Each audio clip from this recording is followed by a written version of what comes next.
And I don't typically bring this up, but I am a person of faith.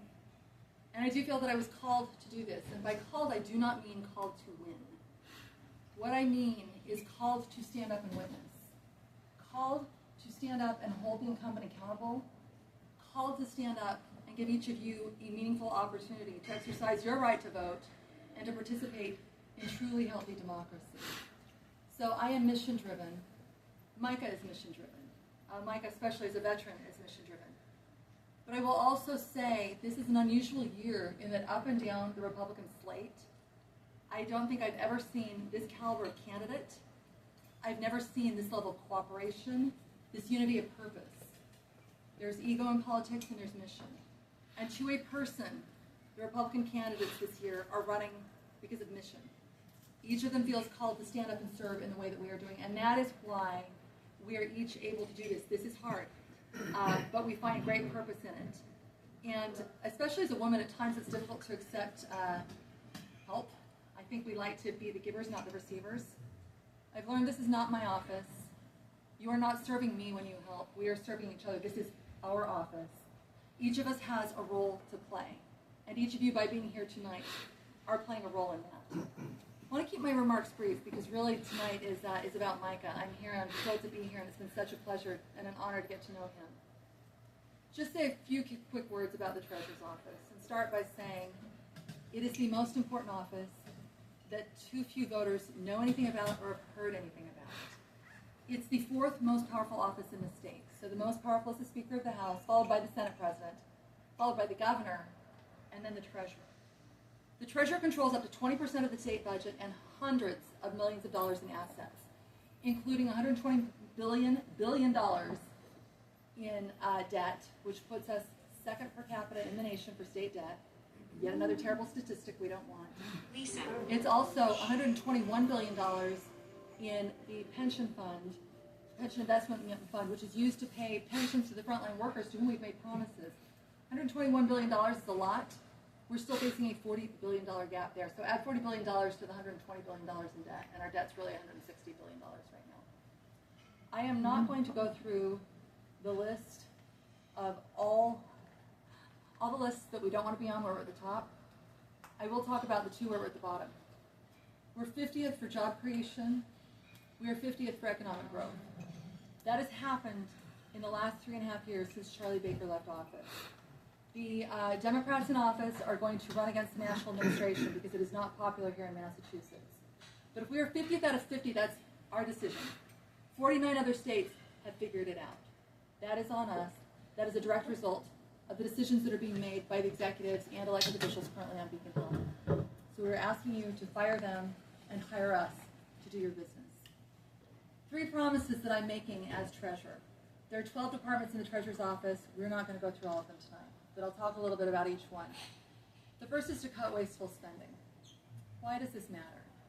It always matters to cut wasteful spending, but it's particularly important in the treasurer's office, where we've documented tens of millions of dollars of wasteful spending by the incumbent, who is the heir to the Stop and Shop fortune, has never had to pay a bill in her life, and as a consequence has used the treasurer's office frequently in ways that I consider to be legal but corrupt, and you can't be legal and corrupt, in that she's working for her interest, not the public interest. So we've documented excess spending to the tune of tens of millions of dollars. Why does that matter? Because the treasurer's office, through the lottery, is the single largest source of local aid in Massachusetts. I'm coming at this as a 10-year veteran of local office. The reason that there are 70 override requests this year in cities and towns is because in the same period of time the state budget has doubled, local aid's gone up only 25%. It has not even kept pace with inflation. So we do not have a revenue problem, we have a spending problem. The state spends all the money, the state keeps the money, and it sends all the responsibilities to us for fire, for education, for police, for infrastructure, and just thinks, hey, those are the necessary things that people will then vote to raise their own property taxes again. So if I can cut wasteful spending, and as the single largest source of local aid on Beacon Hill, I can be a voice on Beacon Hill for local aid, and as a 10-year local official, I am passionate about local aid. My second commitment to you, transparency. I'm part of the 72% who voted for the audit. I'm going to guess that most of you, if not all, are as well.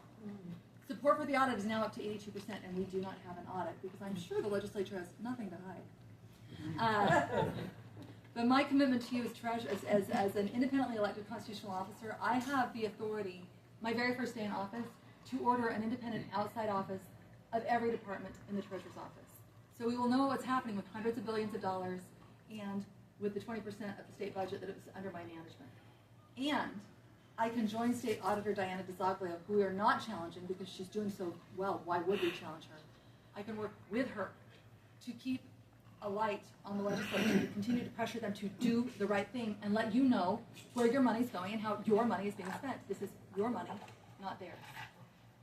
My final commitment is that I will eliminate patronage. The reason the Treasurer's office is so uniquely powerful is because we've had a history of Republican governors in the state. But every time there was a Republican governor, something would get taken from the governor and given to the Treasurer to preserve those patronage jobs. We're closer to a purple state than you think, but the Democratic Party's been very adept at using the state apparatus to fund its party operatives, and the Treasurer's office is a major place where they've done that. So Frank Sargent was governor, and the lottery doesn't go to him, it goes to Bob Crane, 27-year treasurer, most corrupt treasurer in our history. Mitt Romney is governor. The Alcoholic Beverage Control Commission gets taken from Mitt, given to Shannon O'Brien, or I'm sorry, Tim Cahill. Then Charlie Baker's governor. Cannabis doesn't go to him. It goes to the incumbent, Deb Goldberg. Except over 9 years, she botched it so badly that her entire party voted in April to take it away from her and give it back to the governor. But again, my pledge to you, we're going to eliminate wasteful spending so that we can increase local aid. We're going to have complete transparency. We're going to eliminate patronage. We're going to hire people not because of who they know, but for what they know and their commitment to serving you, the public. A little bit about me. I'm a mother of 4 adult children who could not afford to live and raise their children here in Massachusetts, and neither can their friends or classmates, because we are driving out our 25 to 45-year-olds with our cost of living crisis. And again, this is self-induced. The other states have figured it out, we have not. I am also an attorney, an educator, and as I said, a 10-year veteran of local office, most recently on the select board in Belmont, where I earned a reputation as a relentless reformer, and among many other things, switched to long-term budgeting, which wasn't happening, such that we started delivering revenue-based budgets, which helped us bring down our cost curves, and also passed zoning reform to be more business-friendly, because we were not. 2 more things that I want to say about this race. First of all, it's winnable. My race is winnable, but many races are winnable. Our campaign did a pretty in-depth survey in June of likely voters. 2 issues, and 2 issues only. People care about loads of things. They don't vote on loads of things. They vote on 2 issues. The 2 issues that they vote on are transparency. As Republicans, we own that. We're on the right side of the audit. We're on the right side of transparency. And affordability. Our affordability crisis was not caused by the Republicans. It was caused by the Democrats. Democrats know this, so they're jumping on the affordability bandwagon for almost 4 years into Maura Healey's term. We own those issues. We own transparency. We own affordability. That's the first reason that this, I think, will actually be a good year for Republicans in Massachusetts. Second reason I think we can win. As I said, Massachusetts is more of a purple state than a blue state. But it doesn't look like it. And the reason it doesn't look like it is, first of all, the Democrats have figured out machine politics, and they're well-oiled and they're disciplined. And as Republicans, we've been a circular firing squad.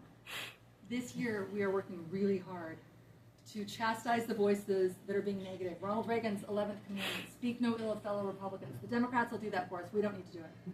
So we are working really hard to be a collegial, supportive team of Republican candidates. Second reason is gerrymandering, of which we are the godfather. So we have to work really hard. Gerrymandering we can't overcome, but we are working. We'll just outwork the Democrats. We'll beat them at that.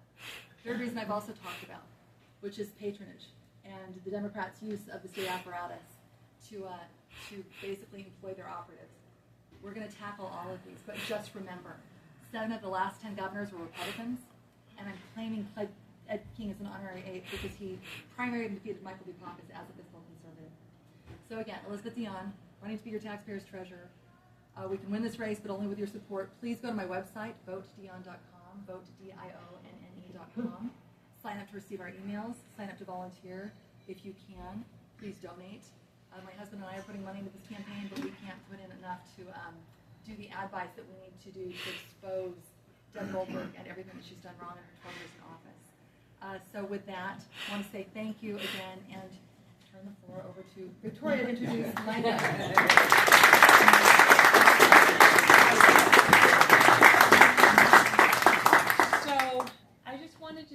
anybody had any questions yes. for Elizabeth? So happy to answer questions. So please, you are welcome to.